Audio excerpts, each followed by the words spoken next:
दोस्तों, ध्रुव तारे के बारे में 7 रहस्य जानेंगे इस वीडियो में। ध्रुव तारा सिर्फ एक तारा नहीं, वह हमारे सोलर सिस्टम में जैसे सूर्य है वैसे ही सूर्य से भी 30 गुना बड़ा ध्रुव तारा है, जो स्थिति फिक्स रहती है, जिसकी पोजीशन हमेशा फिक्स रहती है। सूर्य जैसे सोलर सिस्टम का केंद्र है, वैसे ही सूर्य को भी ऊर्जा ध्रुव तारे से मिलती है। हमेशा उत्तर में 26,000 साल में थोड़ा अंश अलग जगह जाता है, फिर वापस उसी जगह आ जाता है।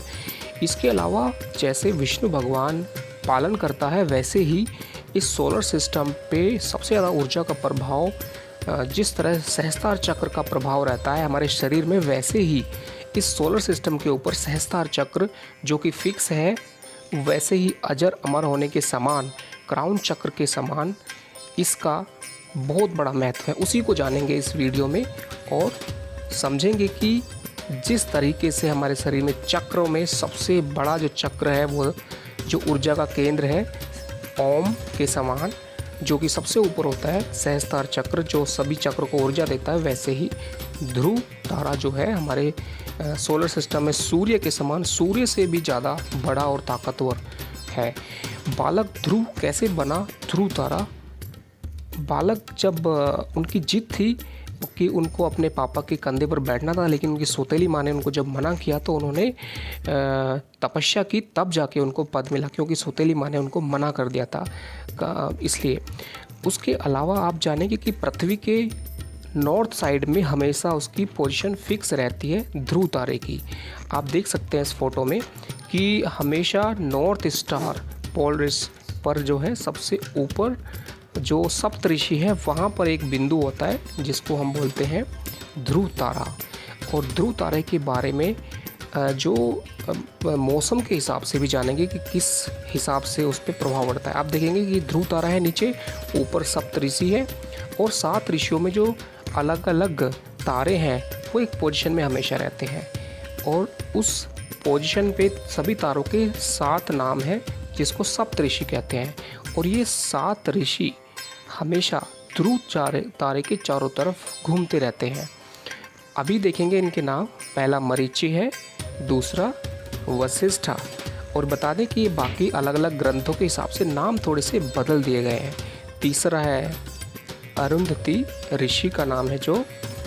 अगला है अंगिकारा, उसके बाद अत्रि, और अलग अलग पुराण में इनके नाम थोड़े अलग हो गए हैं, लेकिन संख्या वही 7 ही है। और उसके बाद है पुलाहा ऋषि, और उसके बाद है कृत ऋषि, उसके बाद है अगला जो 7वां जो हो गया है। उसके बाद आपको बता दें कि जो ध्रुव तारे की पोजीशन है वह अंतिम 2 तारों के सीध में ध्रुव तारे की पोजीशन आती है। अगर हम पृथ्वी पे नॉर्थ को देखें तो एकदम सीध में नॉर्थ में ऊपर की तरफ जो तारा पड़ता है वो ध्रुव तारा, उसकी पोजीशन हमेशा फिक्स है।